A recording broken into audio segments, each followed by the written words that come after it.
जय जय श्री राधा वल्लभ, जय जय श्री हरिवंश, जय जय श्री राधे राधे। गुरुदेव भगवान जी के चरणों में मेरा प्रणाम। राधे राधे राधे श्याम। श्री भक्तमाल महात्म्य। जैसे श्रीमद् भागवत में श्री कृष्ण विराजमान हैं, श्री रामायण में श्री राघव जी विराजमान हैं, वैसे ही श्री भक्तमाल में सब संत विराजमान हैं। कहते हैं कलयुग में भक्तों का चरित्र सुनने मात्र से कल्याण हो जाता है।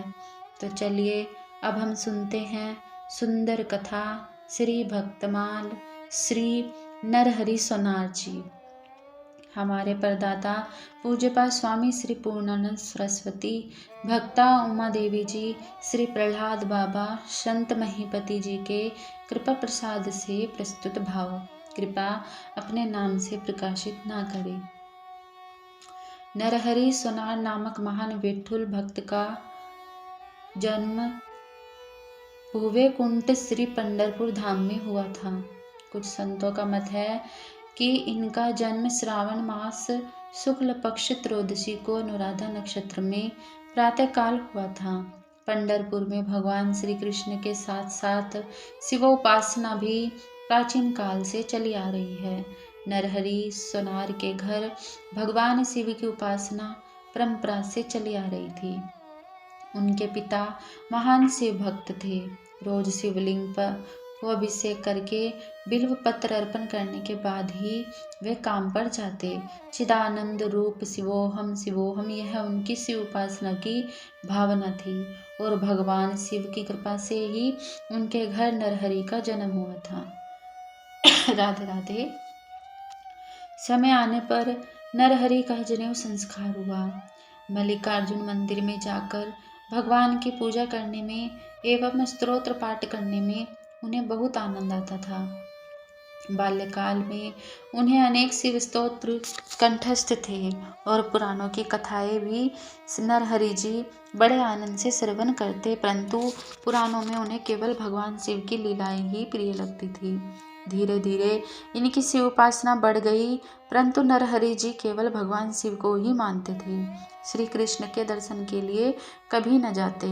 पंढरपुर में भगवान विठुल के लाडले संत श्री नामदेव का कीर्तन नृत्य प्रति हुआ करता था। राधे राधे।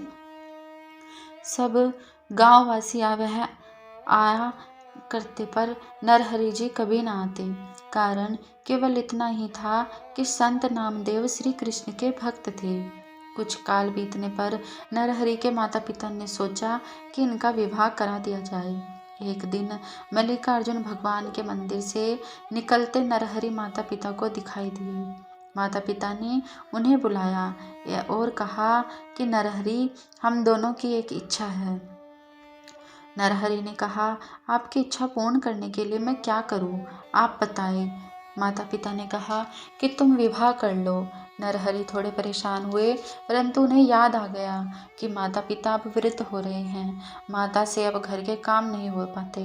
अतः उन्होंने कहा, मैं आपकी आज्ञा का पालन करूंगा। मैं आपकी आज्ञा के बाहर नहीं हूँ, परंतु मेरी एक शर्त है। पिताजी, आपको ज्ञात है कि हमारा घर एक शिवालय बन गया है।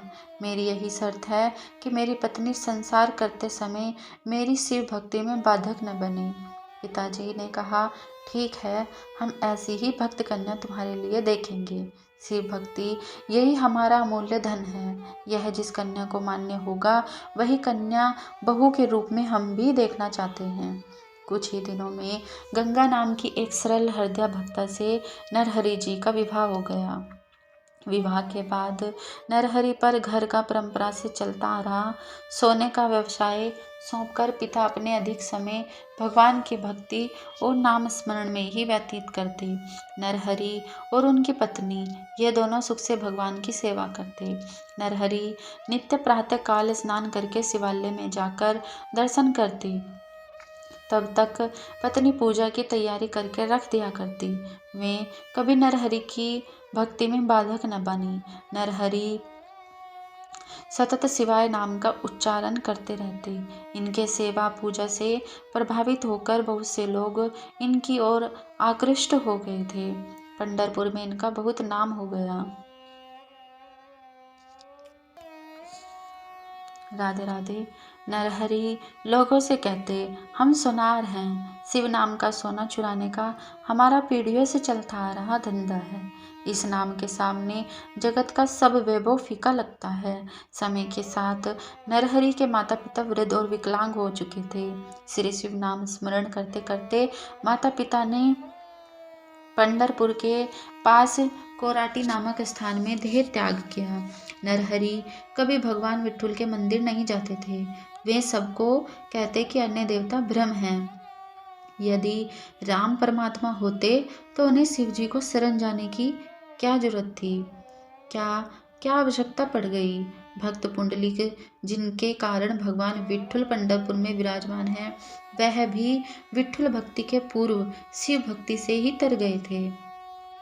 बहुत भक्त उन्हें समझाने का प्रयास करते कि भगवान एक ही हैं, केवल उनके नाम रूप में भेद है, परंतु नरहरि को बात नहीं जचती।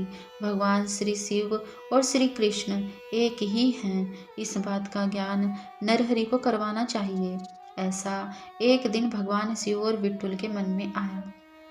अब उन्होंने कहा, अपने भक्त का ज्ञान नेत्र खोलने का निश्चय किया। नरहरि रोज की तरह सब काम करके दुकान पर आकर बैठे। कपोल पर त्रिपुंड, मुख में शिव नाम, प्रत्येक काम में वे भगवान शिव की साक्षी से करते। उसी समय एक धनवान साहूकार नरहरि के दुकान पर आया। नरहरि ने उनका स्वागत किया और कहा कि सेठ जी, कैसे आना हुआ? साहूकार, हमको पुत्र रतन हुआ है। नरहरि, भगवान शिव की कृपा है। साहूकार, नहीं नहीं, भगवान श्री कृष्ण पांडुरंग की कृपा है। हमने भगवान पांडुरंग से कहा था कि यदि हमारे घर पुत्र जन्म लिया तो हम आपके लिए सोने का कमर पट्टा बनवाएंगे। अब पुत्र जन्म लिया है तो भगवान के कमर का आभूषण तैयार करवाने की इच्छा है। नरहरि, अच्छा है, पंढरपुर में बहुत से सोनार है, आपको कोई भी कमर का आभूषण बनाकर दे देगा। साहूकार, आप क्यों नहीं बनवा सकते? नरहरि जी, हमसे नहीं हो पाएगा। साहूकार, आप तो सबके आभूषण बनाकर देते हैं, उसका क्या? नरहरि, हम सबको शिवरूप मानते हैं। साहूकार, तो फिर पांडुरंग कृष्ण को भी शिवरूप मानो, हरि हर तो एक ही हैं। नरहरि बोले, ऐसा आपको लगता है, परंतु हमें ऐसा नहीं लगता। साहूकार ने बहुत समझाया, परंतु नरहरि न माना। अंत में साहूकार ने कहा, पंढरपुर में आप बहुत कुशल कारीगर हैं, रूप में प्रसिद्ध हैं, आपके हाथ से यह आभूषण बने, यही मेरी इच्छा थी, इसलिए मैंने आपसे बनवाने को कहा था। नरहरि, परंतु मैं शिव मंदिर को छोड़कर अन्यत्र किसी भी मंदिर में प्रवेश नहीं करता। मुझे शिव के दर्शन ही प्रिय हैं, यह बात आपको ज्ञात तो है ना? साहूकार को उसी समय एक युक्ति सूझी और उन्होंने कहा, मैं भगवान पांडुरंग की कमर का माप लेकर आता हूँ, आप उसी माप से कमर का आभूषण बनवा देना। नरहरि, आपकी बात और इच्छा का मान रखने के लिए मैं यह आभूषण बनवाने का काम ले लेता हूँ। साहूकार, ठीक है, 2 दिन बाद एकादशी है, सुबह तक तैयार रखना, मैं शीघ्र भगवान की कमर का माप लाकर देता हूँ। भगवान की कमर का माप मिल गया। नरहरि सोनार ने आभूषण बनाने का काम आरंभ कर दिया। नरहरि ने सुंदर रतन जड़ित कमर पट्टा बनवाकर तैयार किया। एकादशी का दिन आया। साहूकार के घर महापूजा की तैयारी आरंभ हो गई। पीताम्बर पहनकर चांदी की थाली में पूजा सामग्री लेकर साहूकार सबके साथ श्री विठ्ठल मंदिर की ओर चले। महापूजा संपन्न हुई और साहूकार ने कमर का आभूषण भगवान को पहनाने के लिए लिया तो आश्चर्य, वह 4 उंगली अधिक था। साहूकार को थोड़ा क्रोध आया। उसे लगी कि नरहरि सोनार ने जानबूझकर ऐसा कार्य किया है, परंतु फिर मन में आया कि नरहरि भले ही शिव भक्त है, तब भी कपटी अथवा दुष्ट नहीं है। साहूकार ने अपने एक सेवक को नरहरि सोनार के पास कमरपट्टा लेकर भेजा। नरहरि ने पूछा, क्या कहते हो साहूकार जी, उन्हें आभूषण पसंद तो आया ना? सेवक, उत्तम है, परंतु 4 उंगली बड़ा हो गया है। सब परेशान हो रहे हैं, 4 उंगली कम कर दीजिए। नरहरि को आश्चर्य लगा। उन्होंने 4 उंगली कम कर दिया। सेवक ने कमरपट्टा ले जाकर साहूकार को दिया। साहूकार पुनः वह कमरपट्टा भगवान पांडुरंग की कमर पर बांधने लगे। तो क्या आश्चर्य, कमरपट्टा 4 उंगली कम। अब तो साहूकार स्वयं चलकर नरहरि सुनार की दुकान पर गए। पीताम्बर पहने ही साहूकार को आते देखकर नरहरि ने कहा, सेठ जी, ऐसे बीच में ही पीताम्बर पहने कैसे आ गए? साहूकार, क्या बताऊं, अब यह कमरपट्टा 4 उंगली कम पड़ गया है।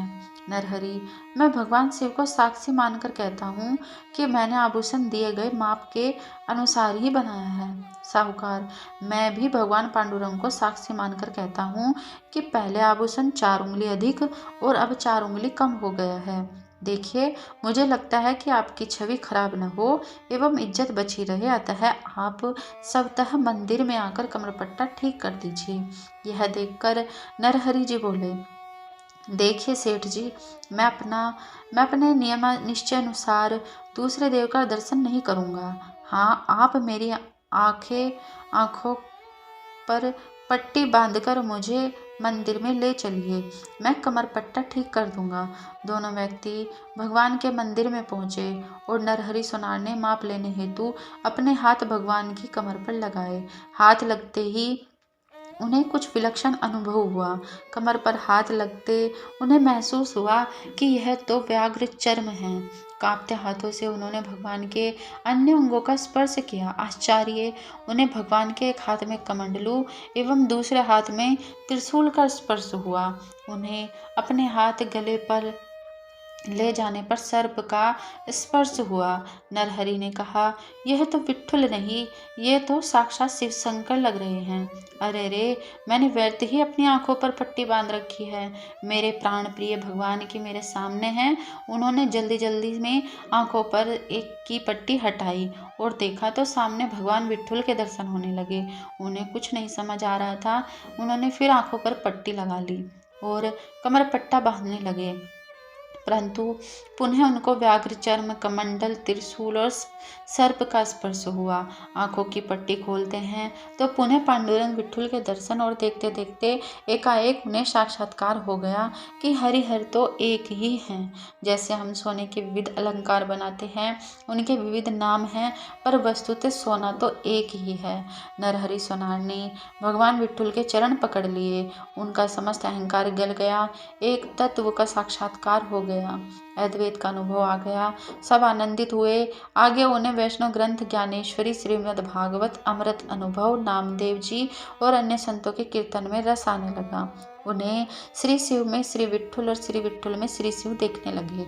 श्री नरहरि सोनार ने भगवान से क्षमा याचना करते हुए कहा कि हमारे चित्त का अंधकार अब सदा के लिए दूर हो जाए।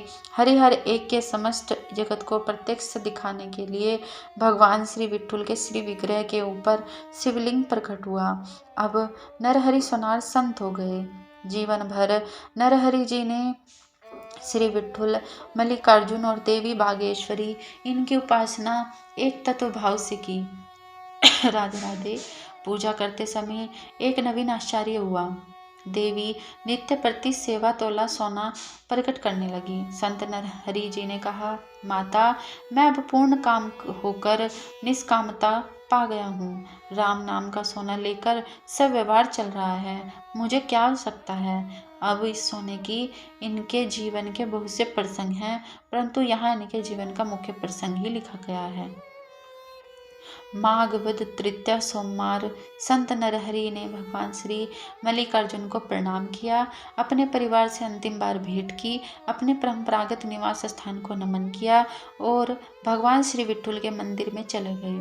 विट्ठल नाम का उच्चारण करते हुए भगवान के कटी स्थान कमर में संत नरहरि विलीन हो गए। संत नामदेव ने लिखा है कि संत नरहरि भगवान को का अलंकार हो गए।